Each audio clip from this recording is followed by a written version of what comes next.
I think that being in shape gives you an advantage in business. I believe that truly. I think people respect you more.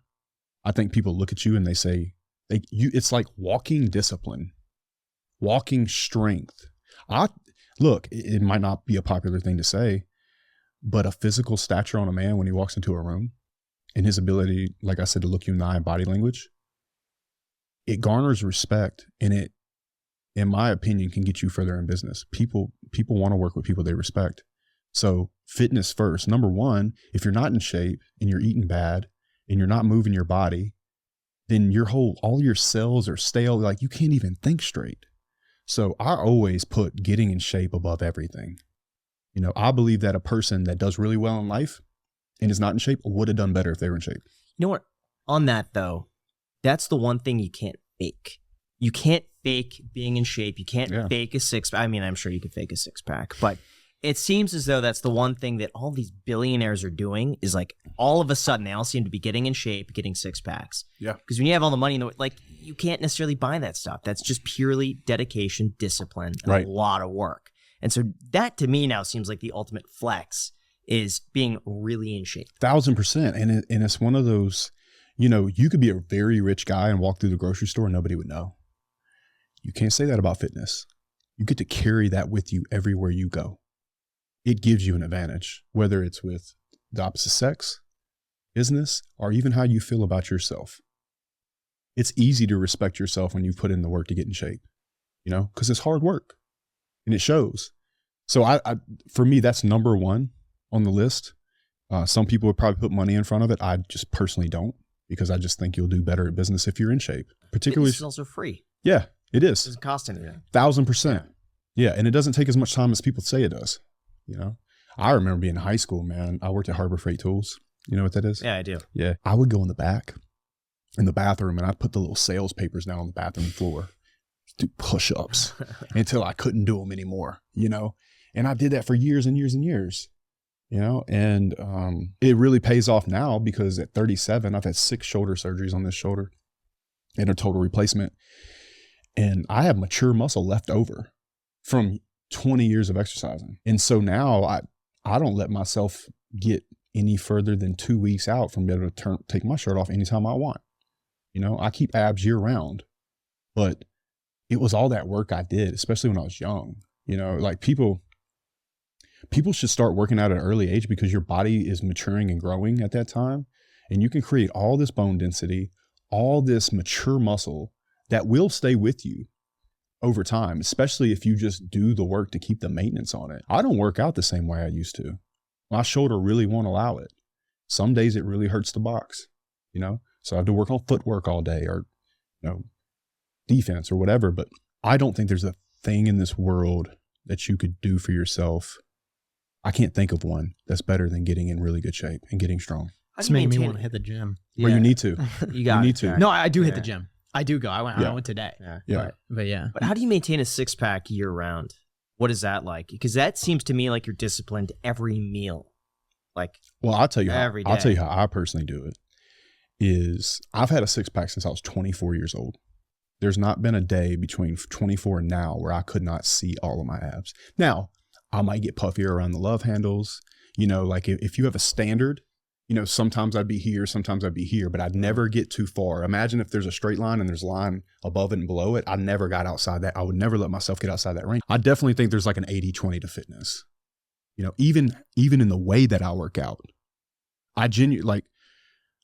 I only do certain lifts because I know that I'll get the biggest return from those lifts. And what is that? So for example, I'll never do flat bench or decline bench. Sure. I do all upper chest. When you walk into a room or you're outside, there's one constant variable, and that's overhead light. And a lot of, particularly like having a six-pack or looking big, is an illusion based off light. So I focus all on my upper chest, because when you walk in a room, that's what people are going to see. And it also pulls the rest of your chest up.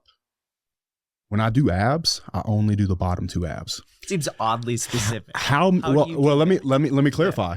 How many guys have you met? It's like, oh, I got the top two. Bro, my fucking grandma's got the top two. It's your ribs, asshole. I only have the top two. Exactly. Come on. Dude. Exactly. But Better call me out. but if you do decline weighted abs, like with a 45 on your chest, and you only focus on the bottom two, and you tilt your head back so you isolate it, nobody in history of the universe has ever had the bottom two in this V taper and not have the top two. I treat my abs like I would treat my bicep. Have you ever seen a guy that's super lean, skinny even, and he not have a six pack? I've known plenty of guys like this. And so the reason I say this and that you have to treat it like your bicep is that you need to get a pump in your abs. And what that allows you to do, so as the skin goes down and that muscle is growing, go back to overhead light, that muscle poking through the skin is what creates the shadow underneath. And so the bigger you can get them, and it's kind of like that girl thing, like, bro, your abs aren't going to get huge overnight. You're not going to look like you have a huge gut. Shut the fuck up. Try to get a pump where you can literally feel a physical pump in your abs. And they poke through the skin, and even you can have a six pack at 12, 14% body fat sometimes. And then when you start to actually lean down, then you get really fucking ripped because it's poking through the skin and protruding. You kind of get that 300 look. I'm telling you, you'll have a six pack faster than you would any other way. I gotta try that. It's an absolute cheat because it pokes through the skin and it creates a shadow. I'm telling you. So look. Is this credit right here? Well, I could just show y'all, but I feel like that'd be turbo douchey. So turbo. That's funny. Yeah, so you want them to poke out. Oh my gosh. Yeah, you see what I'm saying? But see, you got the V thing going. They're like with screaming the at me. It's like, how do you get the side bit too? Here, you also airdrop this to me just so I can show the view. Is that cool if I show the viewers that photo? Yeah. Just so you can. You save guys it. gotta see this. Okay, trust me. On the obliques, one thing I would say you could do, and I did this a lot early on, is you ever do a side plank? Yeah. Okay, cool.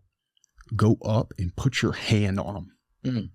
Make sure it burns, and when it finally starts to burn, bounce. Pulse on that bitch. Fuck it up. Like want to destroy it. I used to do that 2 minutes at a time on each side, and I just until it hurts so bad. And it's just because those are really small muscles. And people are like, oh, if you do that every day, dude, I do abs every time. I have this thing I call Lima Bean theory, and Lima Bean theory is for abs. You ever see a guy go to the gym and he says, okay, we'll do abs when we're done. But what happens is he goes in there, he does shoulders or whatever he does, right? I use this for actually abs and legs. He gets this big pump, and then after the fact, when he's supposed to do abs, Lima beans. Me every single time I go to Yeah, exactly. Yeah. You have to change that. Lima bean theory is you're sitting at the table, your mom made macaroni and cheese, chicken nuggets, and these stupid ass fucking lima beans. Just eat the lima beans first when you have the most energy, pre-workout, excited to be there, whatever. Get it out of the way. Then you can enjoy the chicken nuggets and the macaroni and cheese. It's like goes back to eating as a kid. Do it first because you're not going to do it after. I'll give you another example. Tricep. I don't want to start flexing in here, but I kind of want to. Go ahead. No, flex. Flex. So like I only work on this inside. You see that little horseshoe and that horseshoe? Yeah. I only work on those because any asshole that ever does triceps ever is going to get this line right here. So I'll take my thumbs and a rope. I'll do skull crushers, heavy. But I'll take my thumbs with the rope and turn it out. And I'll even stand up. I'll take that, the little ball that comes on the little cord? Yeah. I'll take that ball and I'll put it between my fingers like this, and I'll turn and I'll purposely go over the back.